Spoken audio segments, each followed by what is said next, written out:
welcome to the Nobel E-Museum and to this interview, Koichi Tanaka, and my congratulations to the prize. Thank you very much.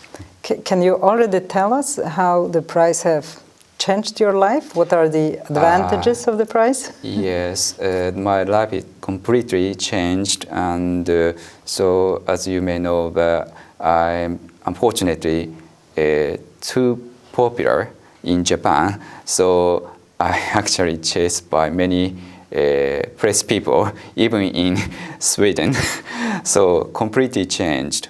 So yes, so I actually want to go back to my normal life. Normal life means previous life before I received the prize.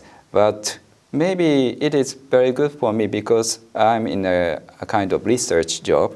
So if I want to do some latest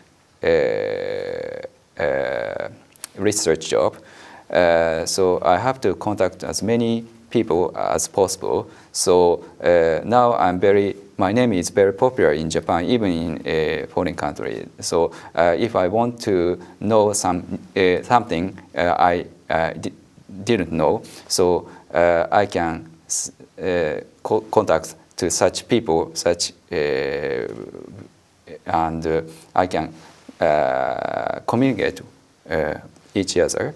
So that will be a very good in near future. But at this moment, too busy. So I have no time to do such job.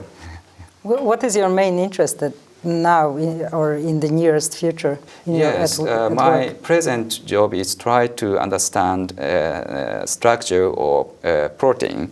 But in near future, that kind of research will be ended. So all the information will be revealed. So protein information will be revealed maybe within several days or several years or 5 years later. After that, the next target will be probably sugar. We called oligosaccharide. So because we constructed by protein, sugar, fat, and of course water, and such kind.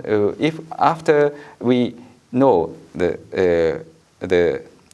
protein or information, the next target will be other compound like sugar and lipid, fat. So my next target is try to understand, try to review what kind of compound we are made of. So sugar and lipid. That's my next target. Yeah. So you are heading for the next invention and next Nobel Prize, maybe? So because I'm trying to develop some kind of instrument that will be very useful for the such research. So, but at this moment, we developed the instrument, but that is just a tool. So we have to develop some other technique which will make the best use of such tool. So we are trying to contact. I'm actually trying to contact. Even before receiving this prize, I was trying to contact such people. So now it's very probably easy for me to contact such people.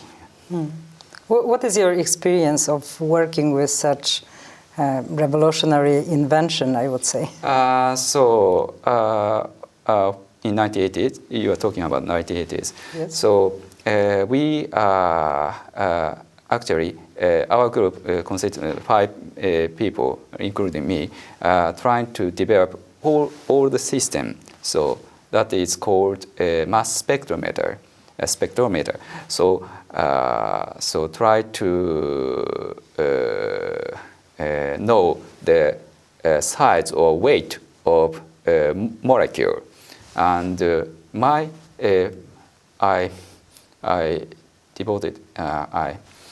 I was trying to develop the how to say ionization. So try to make the such compound which charge. So after that, such kind of compound will be separated by something and detected and measured. That is so I try to make the such compound ionization. So at that time, for example, protein was thought it was impossible to ionize such big size molecule. But fortunately, I was not a specialist.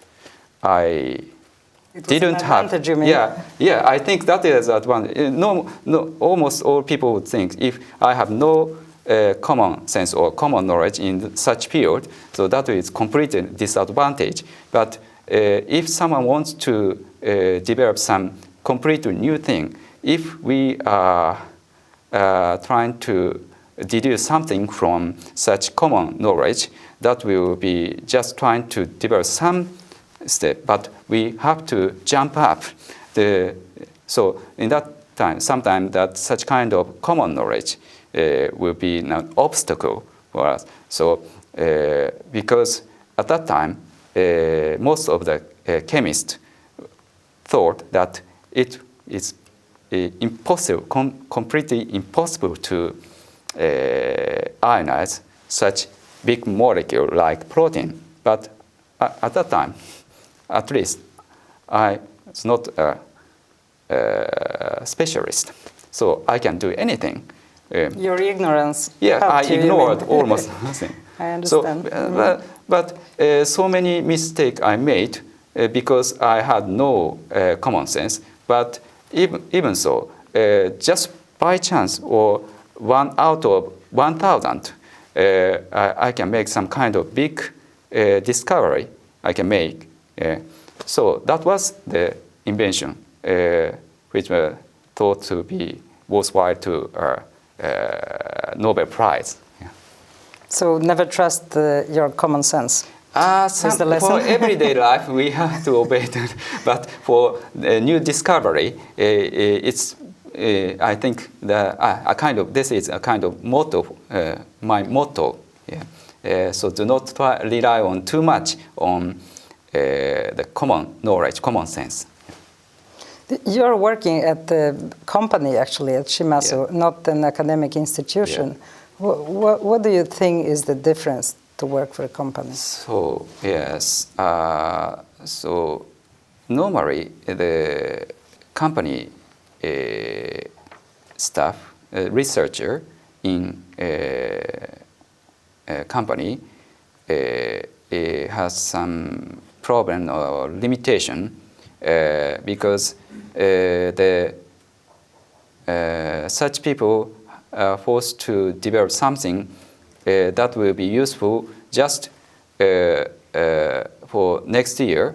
So just very short-term development. In such case, we have to do some something easy to do within a short term.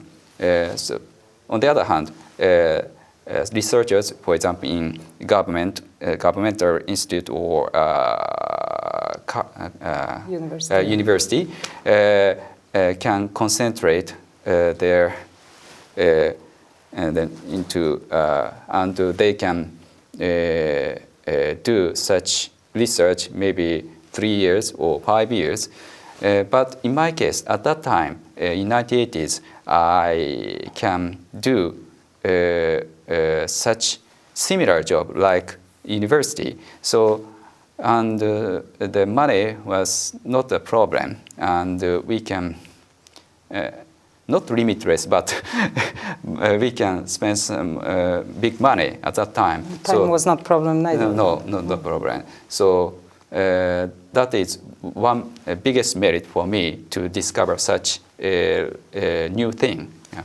And one demerit for the company, if the company thought that is not useful for developing new machine which will be sold in near future. That will be such kind of activity will be halted, and sometimes it will be completely forgotten. But fortunately, my boss thought this is a very new technique and will be useful in near future. His opinion was like that. So we are lucky to continue that development. But most of the project in the companies will be controlled by such decision. So there are so many lucky and me. So at first, money was not a problem, and we can do some long-term development, and we can launch such machine. So many things help me to show such results or discovery to at first Japan, and finally such kind of information were transferred to Europe and America by several people. So I have to say thank you to so many people. Yeah, and now you're here. Yes. My final question then, as a shy person, how did you get accustomed to being interviewed in public all the time? Probably up to university student, I was a completely shy guy, and if I, for example, even in Japan, I have to give some talk in front of, for example, 100 people, I will be completely upset and I cannot say anything, just so. But fortunately, my colleague at that time so tried to teach me how to cope with such stress. So at first, just try to say something in front of the colleagues, and I did. And so next step is to say something in front of the people, my employees in my company. So next step is try to say something, give a talk to the people in the conference. So step by step, I learned how to do in front of bigger and bigger number of people. So now I'm here. Yeah, so you managed. I'm very lucky to so that is another lucky for me. Yeah. Thank you very much for this interview, and thank you for sharing your time. Thank you very much.